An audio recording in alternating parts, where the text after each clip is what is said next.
Thomas here with Much Props, going to give you another how-to video. Today I am building something inspired by a place that I recently visited. I was lucky to get to experience this with two of my favorite people on the planet. Yeah, there they are. And we got to go to the Grapevine installation of Meow Wolf. Now, if you're not familiar with this company, I'm not in any way affiliated or sponsored with them. It was just an experience that I thoroughly enjoyed. It's an art installation. You've probably seen commercials for things like it or it itself. The one that we went to in Grapevine had like a dryer and washer that when you open it up, it's actually slides that lead down into like a magical forest. It was the trippiest, coolest thing I've ever seen.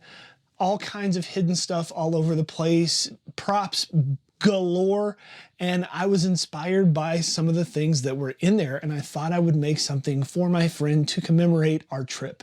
So today I am going to build some ice pops into what looks like a fridge door, similar to what I saw in the place, and give it to her to thank her for taking us on for that experience. So without further ado, today I'm using some scrap foam and some wood to make an ice box with popsicle stick characters. Sounds weird, pretty cool. Let's get to building. I started by diving headfirst into my mountain of foam offcuts that I put inside this giant barrel I made a long time ago, hunting for pieces thick enough to pass for popsicles. Now, if you've been to Meow Wolf, you might remember their iconic popsicles are mostly classic rectangles. Fun fact, Meow Wolf actually started as an underground art collective in Santa Fe back in 2008, literally scavenging trash to make their first installations. So in the spirit of their trash to treasure roots, I'm using scrap foam, but I'm leveling up the silhouettes. I don't want a freezer full of clones, so each of these is going to get its own custom shape. I'll carve the initial flavor with a sharp hobby knife using a sand drum to round over the edges, and then go in with a stone bit to buff out those rotary marks. It's the differences between the popsicles and the prop that actually look good enough to bite, though I highly don't recommend eating foam.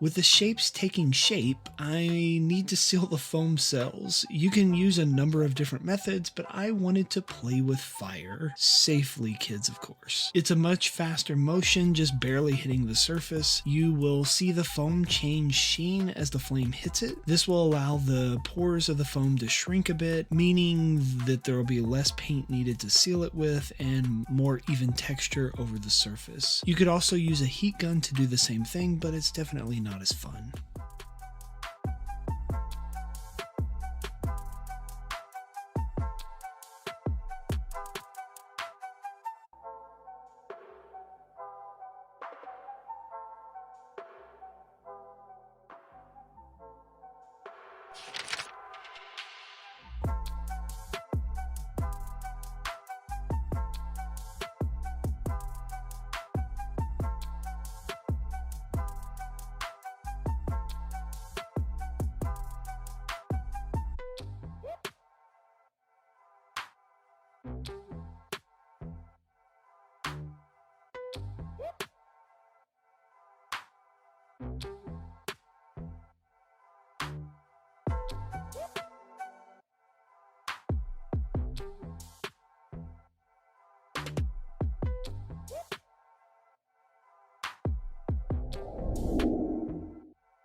Two coats of Plasti-Dip. And then for the color transitions, I taught my friend Ryan how to do it with spray paint. I think she did a great job. I thought I would throw in a few clips and pictures of some of the stuff that we saw on our trip. It was literally room after room of crazier and crazier things. This location is tucked into a huge department store in Grapevine Mall in Texas. There are currently 5 exhibitions across the US. Texas has 2 of them, one in Grapevine and one in Houston. There are also locations in Denver, Colorado, Santa Fe, New Mexico, and Las Vegas, Nevada, with 2 more coming soon, one in New York and one in Los Angeles, California. I think this may be the new thing we look for when we go on vacation. We spent hours roaming around, jaws on the floor in amazement at all the stuff everywhere. There are so many layers of detail that it's easy to see how people can spend days at a location and still not see everything. It has to be one of the coolest art exhibits I've ever seen.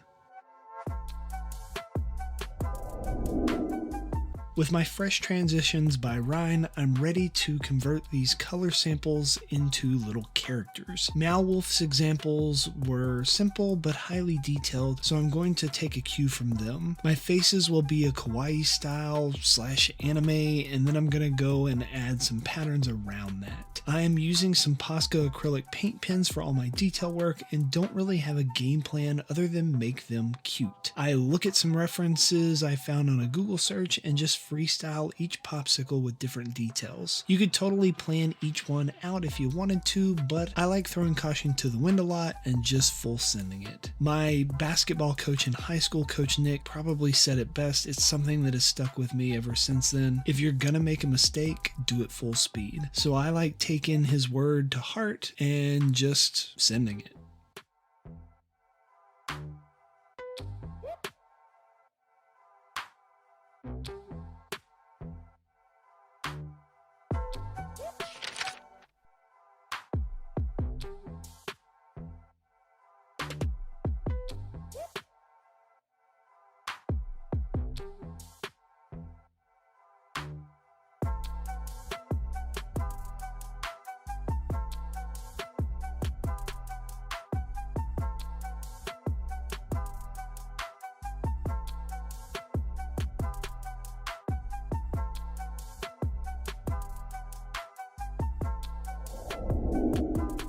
These little guys need to be housed in something, and as I don't have access to a junkyard full of old refrigerators from the 1940s, I'm gonna build a box using my laser cutter. You could totally use more foam if you wanted to, buy a shadow box, or even hit up a thrift store for a display. I used a free website called MAKERCASE.com. I'll put links to it down in the description, where I made the SVG for this build. With the 5 popsicles that I'm putting into this box, I made the dimensions a little bit bigger, so 15 inches by 10 inches with a depth of about 2 inches. Then I made a rounded rectangle frame slightly bigger than the first 2 measurements to make it look more like the retro fridge vibe that I'm going for. I used some wood glue on the edges and pieced together the finger joints. To clamp my parts together, I just used some painter's tape to hold them while they dried.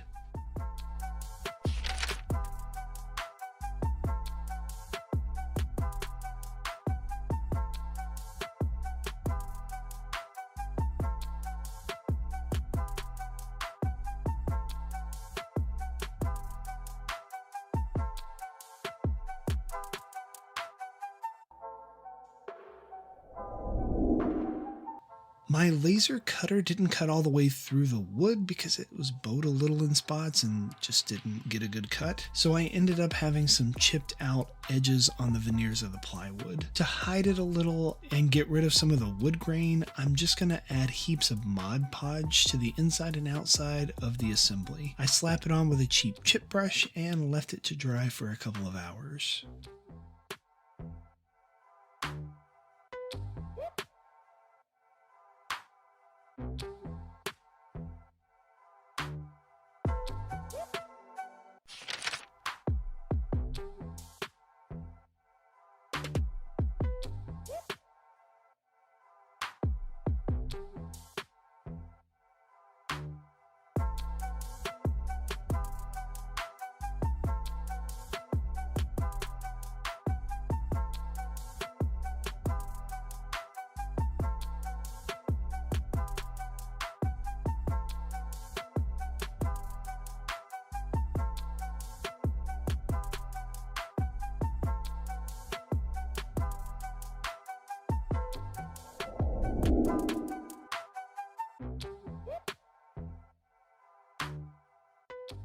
Once the glue was dried, I hit it with a couple of coats of white spray paint.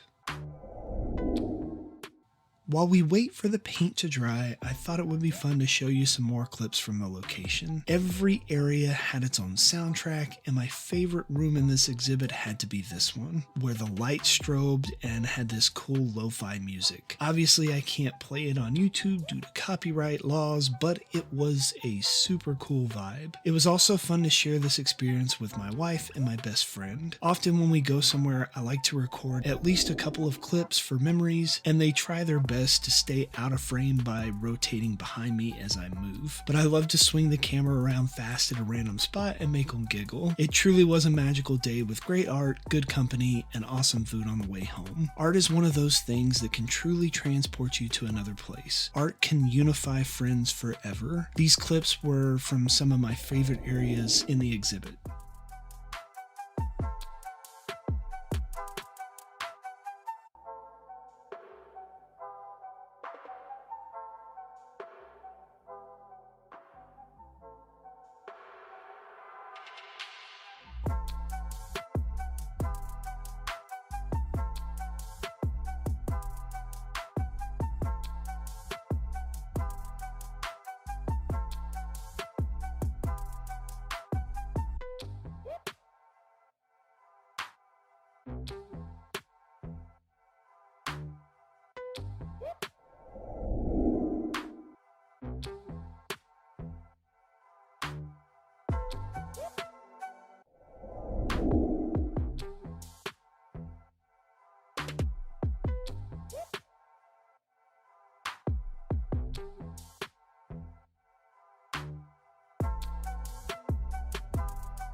Paint is dry, so back to it then. If you've watched my videos for any length of time, you know that I don't like to make things pristine typically. So as my eyes are picking apart all the imperfections in my build so far, I accidentally got some ash fingerprints onto the frame. I leaned into this mistake and smeared more of it on in random spots, then added various colors of paint to the finish. I burned off parts with a blowtorch and even wiped some of it back with nail polish remover. I didn't want to go too gross, but at the same time, this is a lived-in fridge door.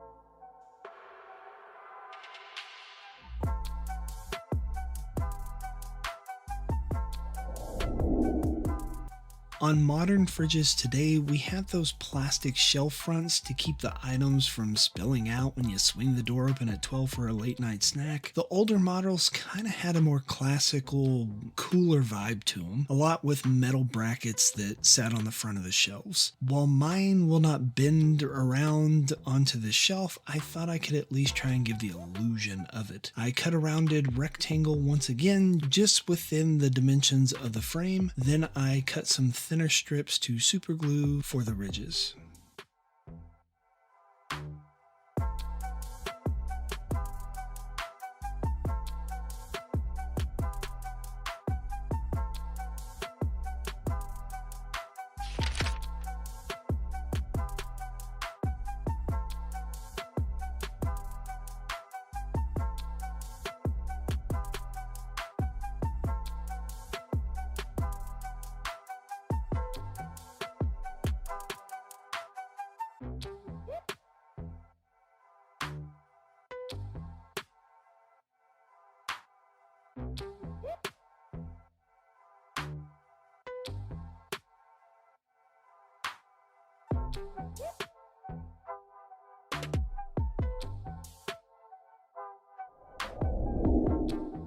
Now, I could go through the task again of painting on Mod Podge to cover up the wood grain, spray paint it black, then add a metallic paint, but I thought of a quicker solution. I have metal duct tape for doing duct work in a house. I've also seen people use this to wrap swords with to make them look more legit. So carefully I press this extremely sticky tape down to my shelf bracket and use a paintbrush and a hobby knife to help push it into the recesses. It took 2 pieces of tape to cover the full surface, and I scratched up the metal a bit with some sandpaper to prepare it for some weathering here in a minute.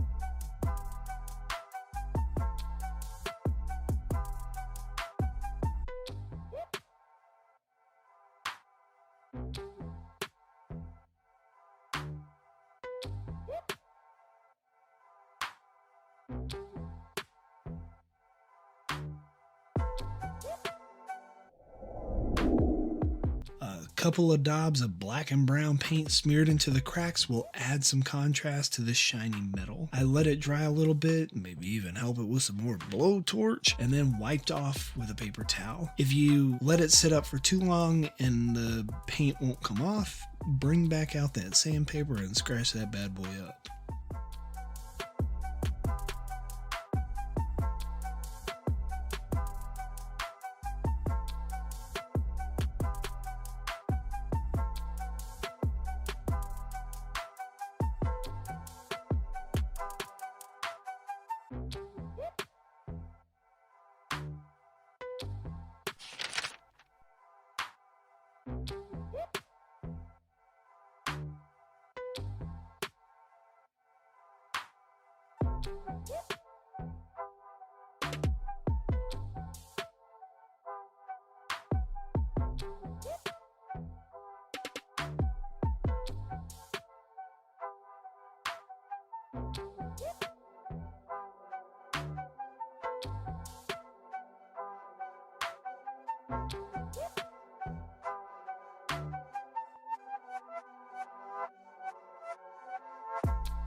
Currently, these are just shapes. They need some popsicle sticks to make them proper popsicle creatures. I cut the popsicles down to size, cut a slit into the foam, and then super glued it into it. I really like the details I added to each of my characters to make them pop just a little bit more. I think my favorite may be the one with the little bite marks and the sprinkles. Let me know in the comments below which one you think is the best. This would also be a super fun project for a beginner or say a family to get used to using EVA foam or even practice your painting skills. And it's also a good way to get rid of some scrap material.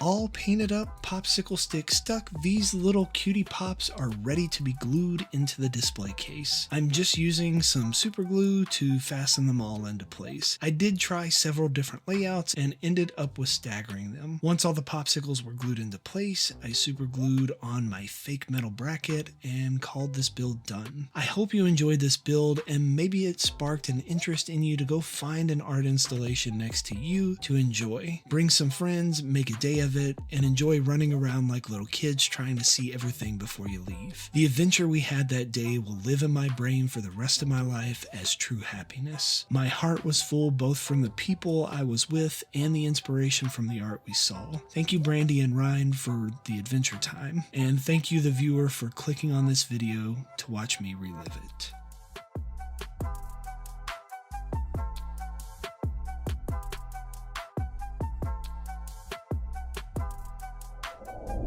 And we are finished. Here is the end result. Overall, I think it turned out pretty cool. I definitely enjoyed the little band here, kind of reminiscent of those old school refrigerators.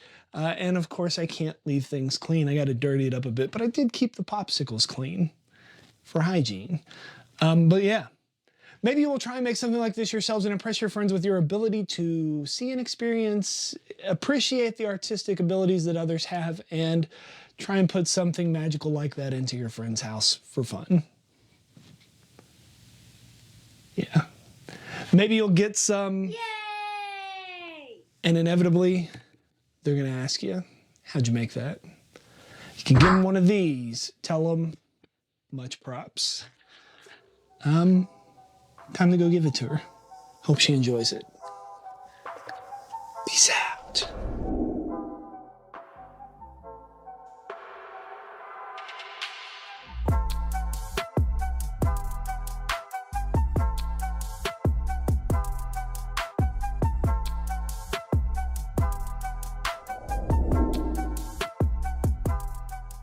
If you enjoy what I do here on YouTube and you want to see more builds like this one, please consider joining these awesome people listed here with me over on my Patreon to build a bigger, better, more creative community together.